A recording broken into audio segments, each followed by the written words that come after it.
Vamos lá, pessoal, vamos falar um pouquinho sobre compostagem. Na semana passada nós falamos sobre biofertilizantes, certo? Nas últimas aulas. Agora vamos falar um pouquinho sobre compostagem. Só lembrando que compostagem é o processo e composto é o produto. O composto orgânico é o adubo, é um tipo de adubo orgânico, certo? Assim como o biofertilizante. E aí, só lembrando que quando a gente fala de adubo orgânico, a gente não está falando simplesmente de uma fonte de nutrientes para o crescimento e desenvolvimento da planta, mas também estamos falando de um condicionador do solo, que melhora suas características físicas, químicas, biológicas, promove uma condição de solo mais favorável para o crescimento das plantas. Aí por isso que eu digo que quando a gente está trabalhando com adubação orgânica, nós podemos ter produtos com produtividade, qualidade semelhante ou superior ao convencional, certo? O problema é você conseguir aplicar a quantidade de adubo sem desperdício que sejam necessários para o bom crescimento e desenvolvimento da planta, certo? Mas vamos lá, falar um pouquinho sobre compostagem, né? Aliás, essa imagem aí, gente, é de uma compostagem que eu fiz utilizando apenas materiais ali que seriam considerados não úteis, certo? O resto de folhas, enfim, resto de comida, vísceras de animais e tal. Então a gente fez a compostagem e tem esse material aí de excelente qualidade. Então, afinal de contas, o que é compostagem? Compostagem é um processo biológico, e quando eu digo processo biológico, porque ela é mediada, né? Ela é executada por micro-organismos, bactérias e fungos, basicamente, né? Por isso que a gente diz que é um processo biológico de valorização da matéria orgânica, porque, como eu acabei de dizer, você pode ter resíduos ali que você não os considera como úteis e acaba transformando ele em um adubo de excelente qualidade. Só lembrando que eu acredito que uma das maiores tecnologias que o homem do campo pode utilizar é saber aproveitar aquele material que está à sua disposição, certo? Então aquelas folhas, por exemplo, tem gente que tem mangueiras, tem uma época do ano que a quantidade de folhas ali é bem significativa, caju e tal, junta e toca fogo. Aí depois vai comprar adubo químico, né? Podendo simplesmente fazer a compostagem desse material e utilizá-lo. Então, esse material pode ser de origem urbana, e aí eu vou falar que essa semana eu assisti uma matéria falando da utilização de lodo de esgoto, certo, urbano, né, evidentemente, para produção de compostagem e utilização na agricultura, certo? São um exemplo. Doméstica porque aquele resto de comida, aquela casca de banana, certo? Aquela casca de melancia, tudo ali é material orgânico, tudo ali pode se transformar em adubo. Industrial, porque algumas empresas já trabalham comercialmente com a produção de compostos, certo? Para comercialização. Agrícola e florestal. Algumas atividades relacionadas à produção de floresta necessitam de podas significativas na sua floresta. Então eles fazem a poda, pegam aquele material, trituram e fazem o composto, certo? Então, na verdade, é uma reciclagem, né? No texto aí se utiliza o termo lixo orgânico, mas nem gosto desse termo lixo, né? É uma reciclagem de nutrientes que estão ali nas folhas, nos galhos, certo? Até mesmo na casca de banana, numa casca de ovo. Então, tudo ali são produtos que na sua composição química existem nutrientes que são necessários ao crescimento e desenvolvimento da planta, e através do método de compostagem esses nutrientes são liberados para que as plantas possam absorver, certo? Porque a planta não vai conseguir absorver um cálcio que está na casca de ovo. Essa casca de ovo tem que ser triturada, tem que ir lá o micro-organismo atuar naquele material, certo? Orgânico, para poder liberar esse cálcio. Então, as bactérias, né, que são responsáveis pela degradação da matéria orgânica, transformando-a em humus, um material muito rico em nutrientes e fezes. Quando fala em rico em nutrientes, gente, precisa a gente entender que é rico na quantidade, na diversidade, aliás, de nutrientes. Porque no composto orgânico nós podemos ter todos os nutrientes que as plantas precisam e alguns elementos que podem ser considerados benéficos para o crescimento da planta, certo? Mas em termos de quantidade, de porcentagem, aí a gente já tem uma porcentagem bem menor. Por exemplo, um composto excelente, ele vai ter aí algo em torno de 3% de nitrogênio. Um adubo comercial, ele vai ter 18%, né? Dependendo do adubo, pode chegar até ter 45% de nitrogênio. Mas esse adubo nitrogenado só vem a ter provavelmente nitrogênio ou um enxofre. Já o composto, não, ele vai ter, apesar de que em concentrações menores, mas é só você aumentar a quantidade aplicada, certo? Mas esse composto vai ter nitrogênio, fósforo, potássio, cálcio, magnésio, enxofre, boro, zinco, enfim, todos os nutrientes que as plantas precisam, certo, pessoal? Então, o que influencia um processo de compostagem, né? Os micro-organismos presentes, né? E aí, em algumas situações, o que a gente faz para introduzir esses micro-organismos eficientes, né? A gente pode, no local onde essa atividade microbiana é intensa, é significativa, e esses micro-organismos passaram por um processo evolutivo e de seleção, que nós teríamos ali micro-organismos eficientes, né? Os chamados EM, certo? Micro-organismo eficiente. Por que é EM e não ME, né? Porque é um termo em inglês, né? Que aí o adjetivo você vem sempre na frente, né? Aí por isso que a gente utiliza esse termo EM, certo? Mas na verdade, na tradução significa micro-organismo eficiente. Eu não vou pronunciar aqui porque o inglês é muito ruim. Mas enfim, vamos lá. Então, como é que a gente faz essa seleção desses micro-organismos? Então, a gente pode utilizar armadilhas com arroz cozido dentro de um bambu, e a gente pode colocar ali numa área de mata, certo? E esse arroz vai atrair esses micro-organismos. Depois a gente pega esses micro-organismos. Essa seria uma prática que a gente faria se a gente tivesse presencial, certo, pessoal?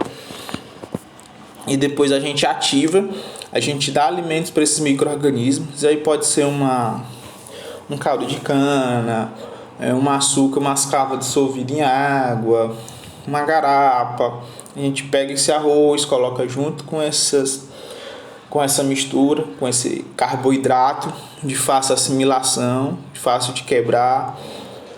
Não sei se vocês já viram aí na biologia, uma molécula de sacarose, ela é bem simples, então os micro-organismos gostam dessa molécula simples, vão lá, se alimentam e se multiplicam, certo? E depois a gente aplica ele sobre essas pilheiras aqui de composto, certo? É uma maneira de tornar o processo mais eficiente.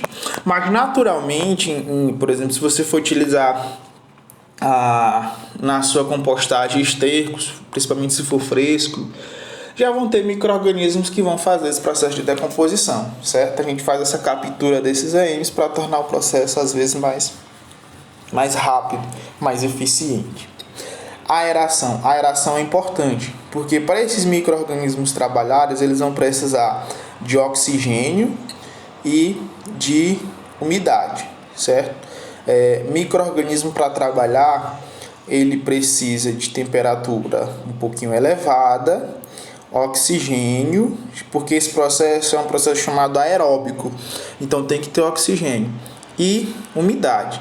Se não tiver nem oxigênio e nem umidade, o processo também vai ficar mais lento de decomposição, certo? E se a temperatura estiver muito baixa também, o processo, quando eu digo que é muito baixo, né? Abaixo dos 20 graus, certo? Já não é interessante. E nem muito alto também, né? Então acima dos 35 já não é interessante. Só lembrando que o processo que ocorre aqui na compostagem é um processo que lá na química vocês chamam de exotérmico, libera calor. Então já é muito quente.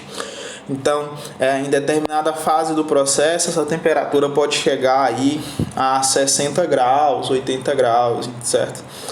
Então, acaba sendo até um processo de eliminação de alguns agentes patogênicos, certo? Tanto para a planta quanto para os seres humanos. Outra coisa que a gente tem que observar na composição do composto, né, de matéria-primas, é o que a gente chama de relação CN. Existem alguns materiais que têm uma maior dificuldade de ser decompostos pela grande quantidade de carbono na sua composição. E já tem outros que têm pouco carbono. Quando eu digo pouco ou muito carbono, é em relação a nitrogênio, por isso que a gente chama relação CN. É a quantidade de carbono em relação à quantidade de nitrogênio, certo? A temperatura eu já falei, né? Então aqui é assim, outra coisa, existem diversas maneiras de você fazer essa compostagem, né? Você pode fazer a pilheira, você pode utilizar essa daqui de tijolo, só é interessante que embaixo, né, tenha um dreno para você retirar o excesso de umidade, porque você vai molhando, certo? Essa umidade vai descendo por gravidade, e aí o que vai acontecer? Em cima vai ficar seco, e embaixo vai ficar extremamente úmido. Então tem que ter um dreno. Geralmente se bota uma torneirinha aqui ao lado, né, embaixo, se retira o excesso de umidade e retorna com esse chorume pro composto. Por quê? Porque aquele chorume é rico em nutrientes. Então se você desperdiça ele, o seu composto vai ficar com a composição química prejudicada. E por outro lado, aqueles nutrientes estão altamente concentrados. Se você faz simplesmente joga ali num solo e tal, você pode estar promovendo um processo de contaminação, certo? Ou de poluição. Então não é interessante. O interessante é que esse chorume volte para o composto, certo? Você pode até utilizar esse chorume se for dissolvido em água, numa festa de irrigação, alguma coisa assim do tipo, certo? Então, no esquema de compostagem, né, o que vai ocorrer? Quando começa a acontecer o processo de decomposição, a liberação de dióxido de carbono, certo? Isso num sistema aeróbico, certo? A liberação de dióxido de carbono. Mas quando a gente faz um balanço de carbono, é liberado muito carbono, mas ainda fica muito carbono no composto, certo? Porque vocês têm entendimento que liberar carbono para a atmosfera, né, não é algo interessante. Ocorre também a liberação de vapor de água. Então você entra com uma biomassa inicial, e nessa biomassa é interessante que você tenha sempre uma proporção de 60% a 70% de materiais que têm uma decomposição mais lenta, que podem ser o capim, uma serragem, certo? Uma palha de arroz, e com materiais que têm uma decomposição mais rápida, que tem uma relação CN baixa, que são os estercos, certo? De modo geral, restos de frutas e hortaliças, certo? Você faz essa mistura para poder ter uma velocidade de decomposição ideal.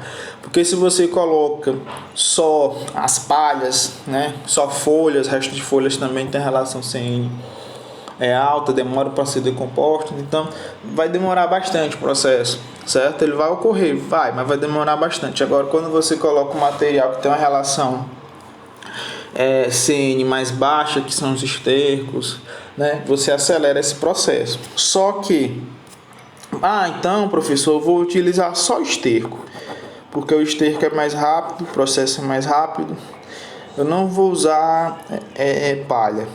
Ok, só que o que acontece, né? Vamos aqui por questões práticas. Só o esterco é muito caro, né? Hoje em dia aqui em Teresina um saquinho de esterco está custando R$10. Aí em Campo Maior, antes da pandemia, eu conseguia comprar de R$4, né? O saquinho, né? Hoje já não deve estar mais isso. Então é muito caro para você utilizar numa horta, por menor que seja, já sai muito caro, né? Então, e o resto de folha, e resto de capim, certo? E resto de serragem, tudo isso é muito mais barato. Então você mistura um produto mais nobre, que é o esterco, com um produto mais acessível, que são esses produtos que geralmente têm uma relação CN mais alta, certo? E outra coisa é a estabilidade do seu adubo. Se você utiliza só o esterco, né, como o processo de decomposição e até de mineralização é muito rápido, né, basicamente você coloca ali no solo e pouco tempo você não vai ter mais quase nada ali de material, certo? Condicionando aquele solo. E quando você faz essa mistura, você tem um material mais estável, certo? Que permanece ali no solo. Passar aqui rapidinho. Aí outra coisa interessante na compostagem é a oxigenação, certo? Então, do ponto de vista industrial, nós temos essas máquinas que são chamadas aeradores. Então, elas fazem todo o revolvimento e introduzem oxigênio no ambiente. Agora, se for uma produção doméstica e tudo, esse tipo de composteira dá para fazer até com aqueles baldes de tinta e tal. Você pode pegar um rastelozinho aqui, certo? E fazer uma aeração manual nesse composto. Por quê? Um indicativo de que o composto está sendo conduzido de maneira correta é a não ocorrência de mosca. Porque se ocorre mosca é porque está faltando oxigênio. Porque quando falta oxigênio, o composto começa a produzir gases que atraem as moscas, certo? Então é só uma dica aí.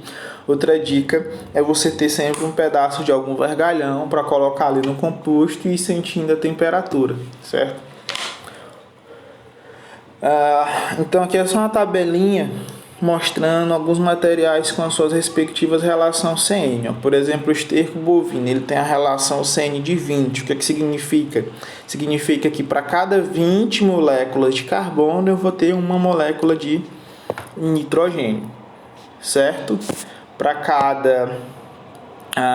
aí vamos pegar aqui um material que tem uma relação CN mais alta.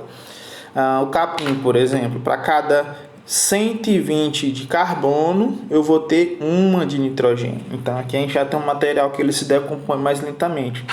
Eu gosto de citar sempre o seguinte exemplo, né? Geralmente no interior o pessoal gosta de plantar um milho com feijão consociado, né? Após a colheita, tá? Se você for um tempo lá, passar uns 2 meses e voltar novamente na roça, quais são das plantas que você ainda vai ver com a sua estrutura praticamente sem ter sofrido o processo de degradação? Aí, geralmente o pessoal lembra do milho, né? O pé de feijão ele quase já não vai ver mais ali no ambiente.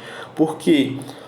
A planta de feijão ela tem uma relação CN baixa, então ela é facilmente decomposta, né? Então ela vai embora rapidinho. E o pé de milho às vezes ainda fica de um ano para o outro. Você vai lá no ano seguinte, você ainda vê um resíduozinho de um pé de milho e tal, porque ele tem uma relação CN parecida aqui com a do capim, de 120 para 1.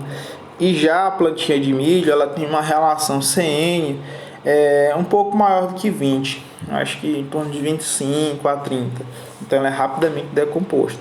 Então quando você vai fazer uma compostagem, você tem que misturar esses materiais aqui, que tem uma relação CN mais alta, com algum desses outros produtos aqui que tem uma relação CN mais baixa. Quando a gente diz relação CN baixa, até 30, viu?